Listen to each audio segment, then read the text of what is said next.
আজই ডাউনলোড করুন আর এনজয় করুন আপনার পছন্দের শো। আপনার বউ আপনাকে হ্যাপি ভালোবাসে। আপনি নাকি লুকিয়ে এই মেয়েটাকে নিয়ে মন্দিরে বিয়ে করতে যাচ্ছেন। ভুল করছেন, ঠকবেন আপনি।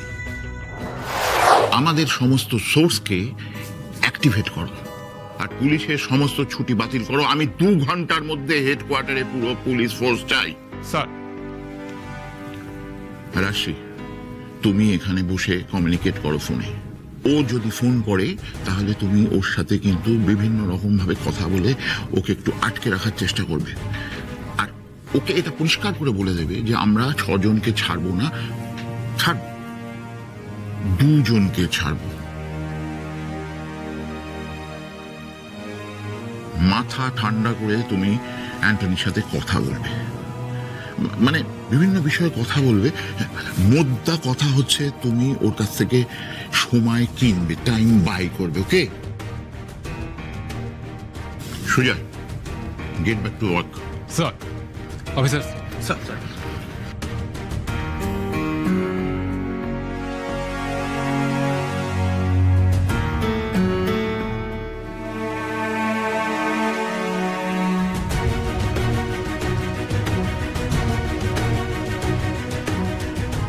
স্যার, আমি আমাদের সব ইনফরমারদের কাজে লাগাতে বললাম।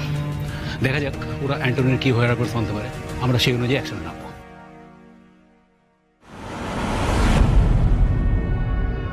সারাক্ষণ বড় বড় কথা বলে চলেছে, কিচ্ছু হবে না, কিচ্ছু হতে দেব না, এই না সেই না। ওখানে গিয়ে বউ বউ করে ডায়লগ বাজি করছে।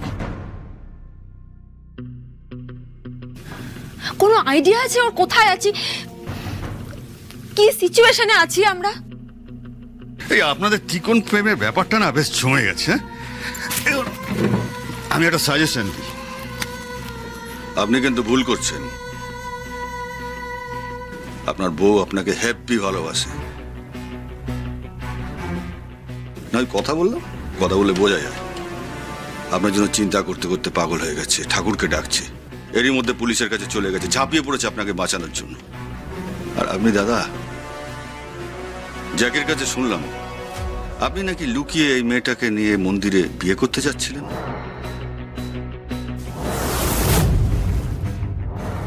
কেন দাদা, হিরোইন বলে?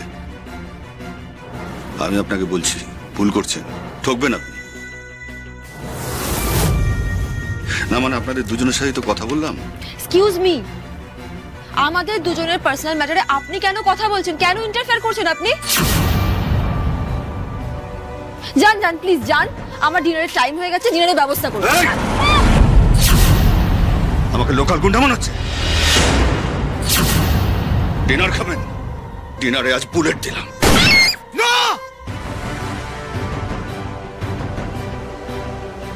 আচ্ছা আরশি, তুমি এই খবরটা জানিয়েছো সাক্ষর বাড়িতে? স্যার আমি ফোনে জানিয়েছিলাম। অ্যাকচুয়ালি মন্দির থেকে থানা, তারপর থানা থেকে ডিরেক্ট এখানে চলে এসেছে, তো সেই জন্য সামনাসামনি কাউকে জানানো হয়নি। তুমি একটা কাজ করো তো, অন্তত সাক্ষর বাবা মাকে এখানে ডেকে নাও। কারণ দেখো, পরিস্থিতি কখন কোথায় যাচ্ছে, কোন দিকে যাচ্ছে আমরা কিছু বলতে পারবো না। আর তুমি আমাদের সাথে যেভাবে ইনভলভ হয়ে আছো, সেখানে প্রত্যেকটা আপডেট কিন্তু তুমি আমাদের দিতে পারবে না ওভার ফোন। ওনারাও বাড়িতে বসে টেনশন করবেন, তারপরে মিডিয়া আছে, ডিস্টার্ব করতে পারে। তা বেটার তুমি ওনাদেরকে এখানে ডেকে নাও। ঠিক আছে।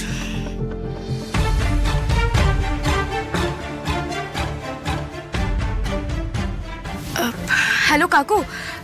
হ্যাঁ হ্যাঁ আমি কাকু, অবস্থা এখনো ভালো নয়। শোনো না কাকু, শোনো শোনো। হ্যাঁ আমি বুঝতে পারছি, আমি বুঝতে পারছি তোমাদের অবস্থা। এখানে সবাই খুব চেষ্টা করছে কাকু, প্রাণপণ দিয়ে চেষ্টা করছে, বিশ্বাস করো।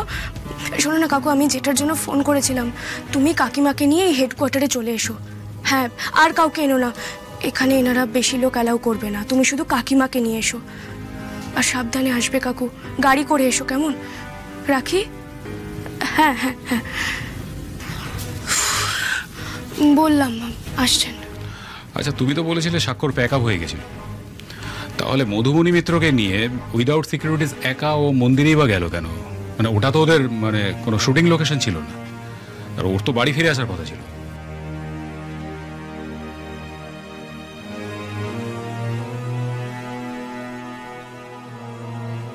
সাক্ষ্য আমি যে সত্যি তোমার আছি এবং থাকবো তার প্রমাণ দাও।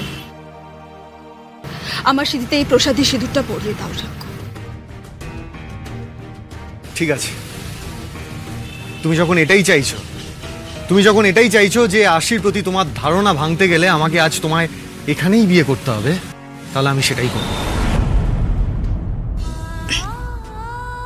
শিল্পী মানুষ স্যার, কত রকমের ইমোশন কাজ করে।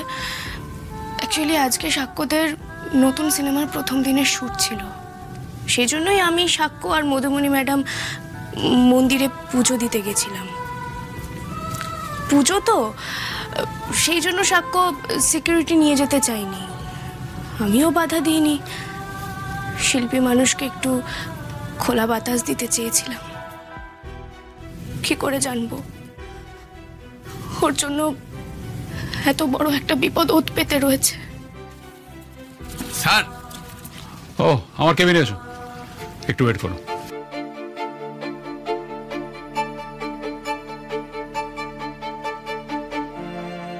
আমি ভয় পেয়েছিলাম স্যার, মধুবনী ম্যাডামের পাল্লায় পড়ে আপনি না কোনো বড় সড়ো বিপদে ফেসে যান, কিন্তু বিপদটা যে এইভাবে আসবে, এত বড় করে আসবে, এটা আমি ভাবতে পারিনি।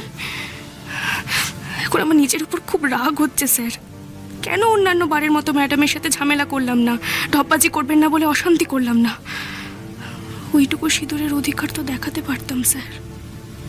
ওইটুকু অধিকার দেখিয়ে যদি আপনাদের এই ঘোড়াটা ভেস্তে দিতাম, তাহলে আপনি হয়তো আমাকে ভুল বুঝতেন, কিন্তু আপনার মায়ের কাছে তো আপনি থাকতেন।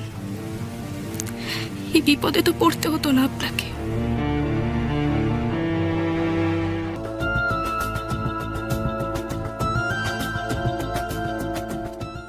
কিচ্ছু হয়নি মধু, সব ঠিক আছে। কি বুঝলেন? এখন থেকে গলা নামিয়ে কথা বলবেন, আর আমার যেটা প্রয়োজন সেটা সাক্ষ্যজিৎকে দিয়ে হয়ে যাবে, আপনাকে দিয়ে নয়। তাই যখন তখন আমি আপনাকে উড়িয়ে দিতে পারি। ভয় পাবেন, মানুষের চোখে ভয় না থাকলে আমার ভালো লাগে না। দেখুন, I will handle her, okay please আপনি ছেড়ে দিন। আপনি কিরম মানুষ বলুন তো? ওয়াইফকে ছেড়ে এই ফালতু মেয়েটার পেছনে পড়ে আছেন। আছি কারণ আমি ওকে ভালোবাসি। আপনার মতো একজন ক্রিমিনালের কাছ থেকে আমি কাকে ভালোবাসবো কাকে বাসবো না সেই পাঠ পড়তে চাই না। তাতে আমাকে মেরে দিতে হলে মেরে দিন। হ্যাঁ, মেরে দেবো, সেটা আপনাকে বলতে হবে না। সময় এলেই আমি মেরে দেবো। তার আগে টাকা আমার ভাই আগে ফেরত আসুক, ততক্ষণ কষ্ট করে আমাদের সাথে থাকুন। এই সাক্ষ্যকে আর এই মেয়েটাকে পাশের ঘরে আটকে রাখ।